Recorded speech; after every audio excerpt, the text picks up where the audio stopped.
Assalamualaikum warahmatullahi wabarakatuh. Hai anak-anakku semuanya, apa kabar hari ini? Mudah-mudahan sehat, kuat, semangat walaupun belajar di rumah. Perkenalkan, nama Bapak adalah Tony Ridwan Supandi. Bapak mengajar di MTS Negeri 1 Garut, yaitu mata pelajaran Pendidikan Kewarganegaraan, mengajar di kelas 9. Baik anak-anak, kita mulai pembelajaran untuk minggu kali ini, yaitu bab 1 mengenai tentang dinamika perwujudan Pancasila sebagai dasar negara dan pandangan hidup bangsa Indonesia. Nah, sebelum ke materi, Bapak akan artikan dulu arti lambang negara Indonesia, yaitu burung Garuda Pancasila. Ini memiliki makna lambang Garuda Pancasila ini, yaitu 45 helai bulu di leher,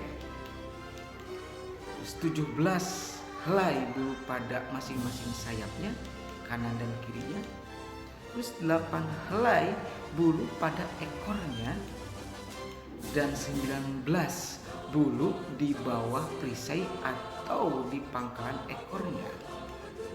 Artinya bahwa lambang Pancasila ini dapat diartikan sebagai hari kemerdekaan Indonesia, yaitu tanggal 17 bulan 8 tahun 1945.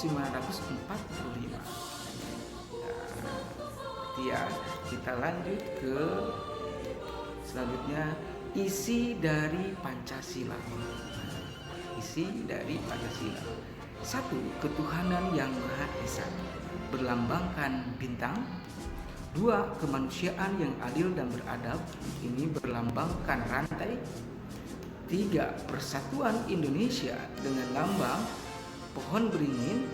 Dan 4. Kerakyatan yang dipimpin oleh hikmat kebijaksanaan dalam permusyawaratan perwakilan dengan lambang kepala banteng. Dan yang kelima, keadilan sosial bagi seluruh rakyat Indonesia dengan lambang padi dan kapas. Lagi, sekarang penerapan Pancasila dari masa ke masa. Itu 1. Masa awal kemerdekaan, yaitu terjadi pada tahun 1945 sampai dengan 1959. Pada periode ini, penerapan Pancasila sebagai dasar dan pandangan hidup menghadapi berbagai masalah. Adapun upaya-upaya untuk mengganti Pancasila sebagai dasar negara dan penyimpangan terhadap nilai-nilai Pancasila. Upaya-upaya tersebut diantaranya sebagai berikut. 1. Pemberontakan Partai Komunis Indonesia atau PKI. 2. Pemberontakan Darul Islam atau Tentara Islam Indonesia atau DITI. 3. Pemberontakan Republik Maluku Selatan atau RMS.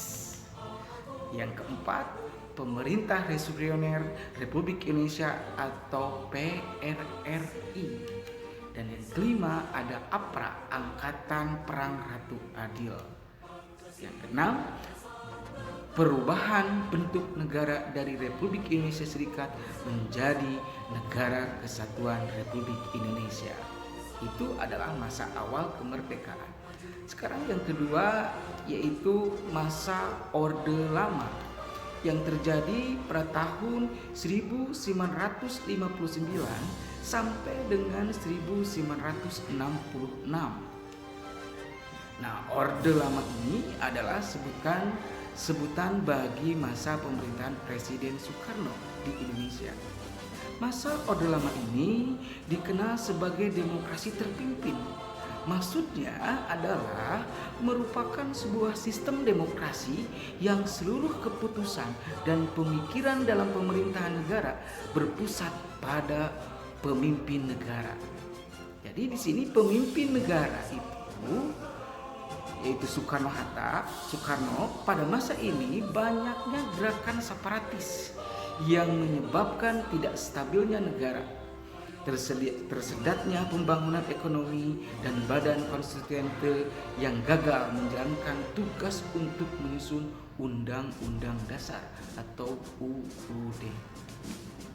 Nah, selanjutnya sekarang yang ketiga, yaitu masa Orde Baru yang terjadi pada tahun 1966 sampai dengan 1998. Orde Baru ini adalah sebutan bagi masa pemerintahan Presiden Soeharto di Indonesia. Orde Baru ini menggantikan Orde Lama. Lahirnya Orde Baru diawali dengan dikeluarkannya surat pemerintah tanggal 11 Maret tahun 1966.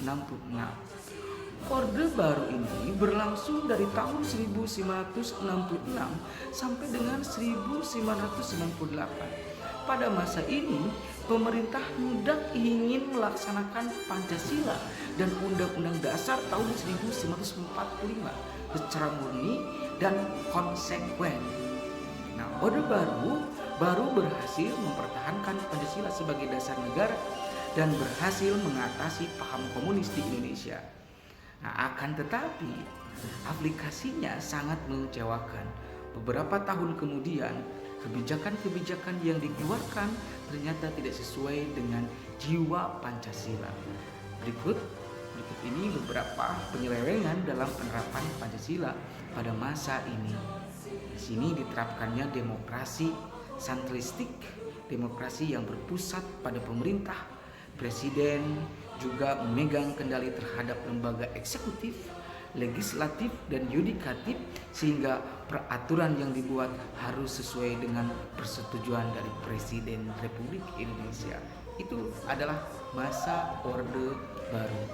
Selanjutnya, kita yang keempat, ini ada masa reformasi terjadi pada tahun 1998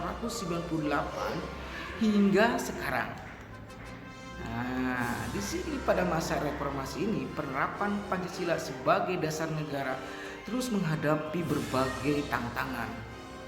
Di sini penerapan Pancasila tidak lagi dihadapkan pada ancaman.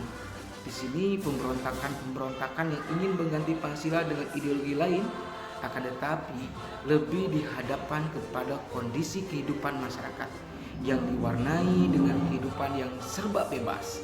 Kebebasan yang diwarnai kehidupan masyarakat Indonesia ini meliputi berbagai macam bentuk, mulai dari berbicara, berorganisasi, berekspresi, dan lain-lain. Selain tantangan tersebut, saat ini bangsa Indonesia dihadapkan kepada perkembangan dunia yang sangat cepat dan mendasar, seiring dengan perpacuan pembangunan bangsa-bangsa di dunia. Nah, itu anak-anak untuk materi minggu kali ini. Terima kasih, tetap semangat belajar di rumahnya ya. Nanti ada tugas dari Bapak, yaitu kerjakan buku LKS halaman 6. Terima kasih. Assalamualaikum warahmatullahi wabarakatuh.